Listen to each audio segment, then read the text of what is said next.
Hi and welcome, and please forgive the clutter. I just finished doing the burnishing video and I haven't found places for everything yet. My brother-in-law came to me with a request to make an adapter. He does home beer making, and he has this clean out device that back flushes the system that uses this adapter here, except that these threads do not mate up with what's typical home hobbyist connectors like these quick connects here. So basically he needs this internal thread, I think they're straight threads, to a barb. And interestingly enough, I don't get this at all, that there's so much difference. This thread is 14 threads per inch, straight thread. This is 14 thread per inch, straight thread.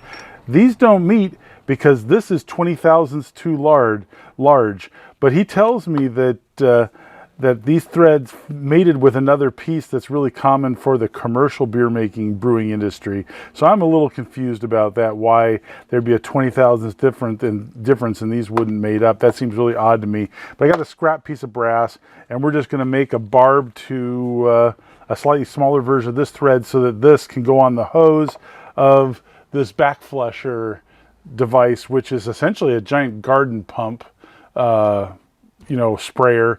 That was designed, they cut the wand off of it and replaced it with this thing, but we're going to replace it with the adapter to go in here, and it just back flushes cleaning solution through all the hoses and pipes of your system. So that's what we're going to do. And I've taken some rough measurements here and jotted down some values.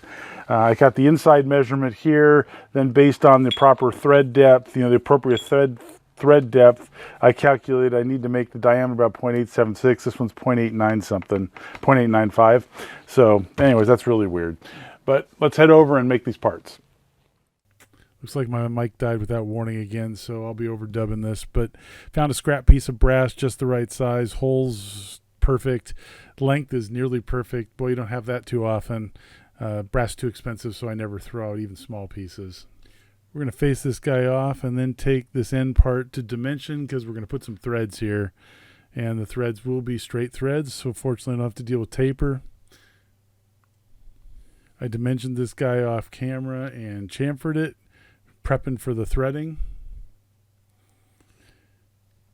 Brass sure is easy to work with. I'm going to be going straight in with the cutter rather than at 29.5 or 30 degrees as is common.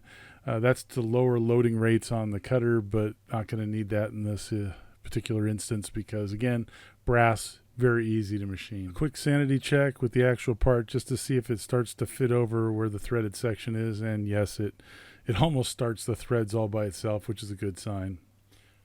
Going to do a scratch test here to make sure the thread pitch is correct. Just always double check. It's easy, and if you screw up, you don't have to scrap the part.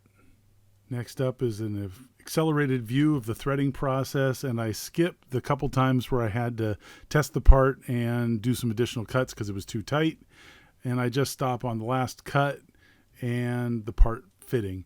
By the way, the flat face there is where the rubber washer inside the fitting mates up against, and that is what keeps the pressure in, and we have a really good fit here, so we are good to go. If I didn't make the threads deep enough, it wouldn't be able to mate right, and we'd have a problem. But we're good.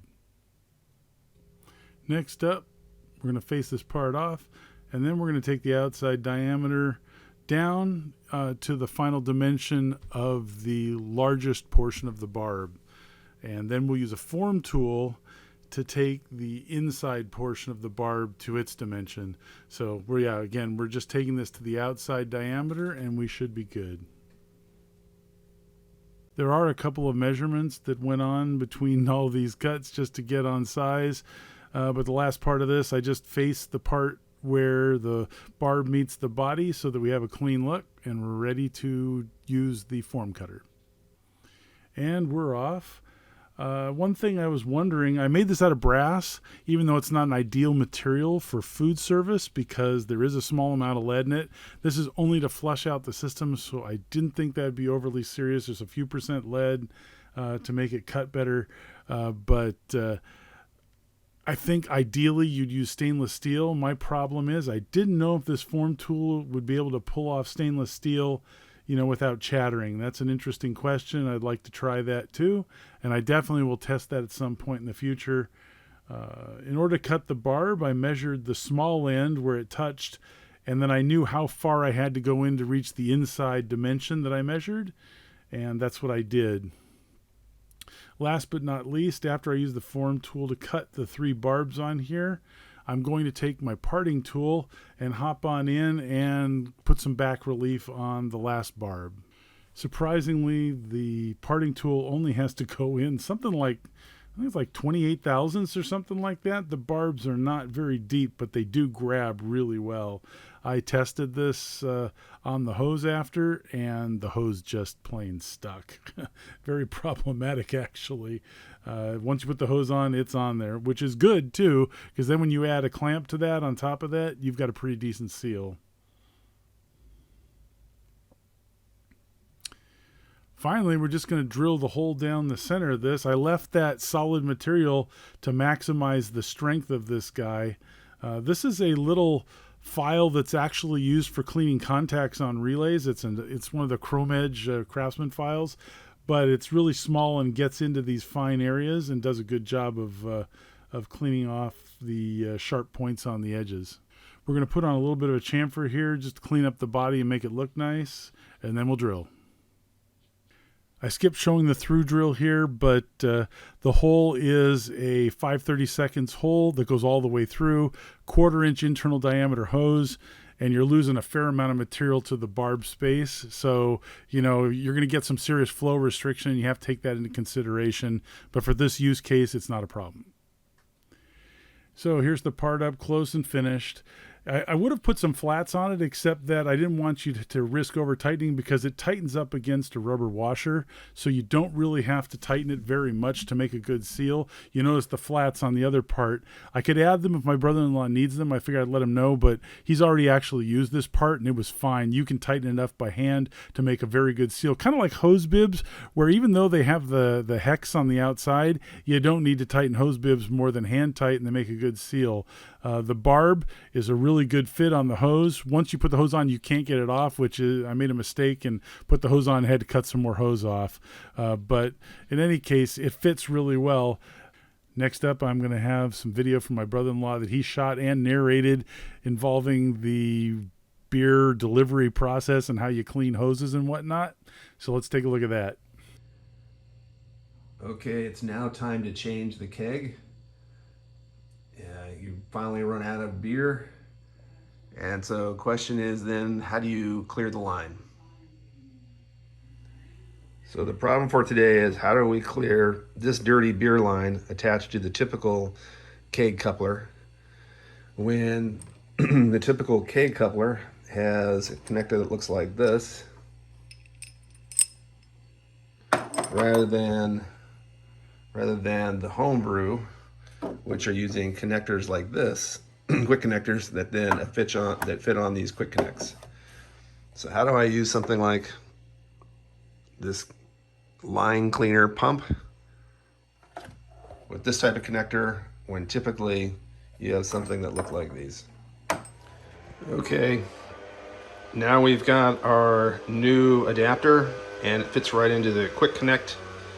And so we're sitting here in front of our tap and we can now drain it.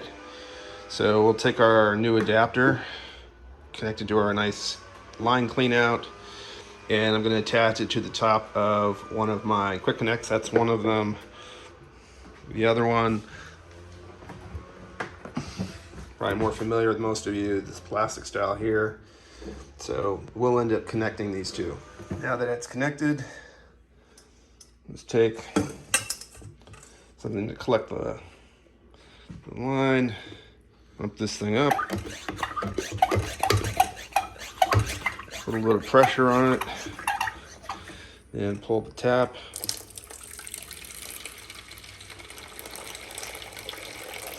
And I first ran star sand through it, now I'm running hot water through it, clean all the star sand out. Okay, that should be good. And basically want to flip it over and do the other side. I hope that made sense for you. The bottom line is you have to clear the hose line between the keg and the tap when you change beer so you don't build up bacteria and end up with sour beer.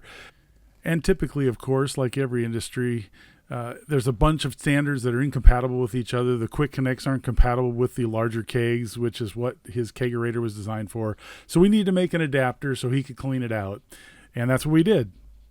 I think it worked out great. Thanks for watching. Hope you find it useful. Hope to see you next time.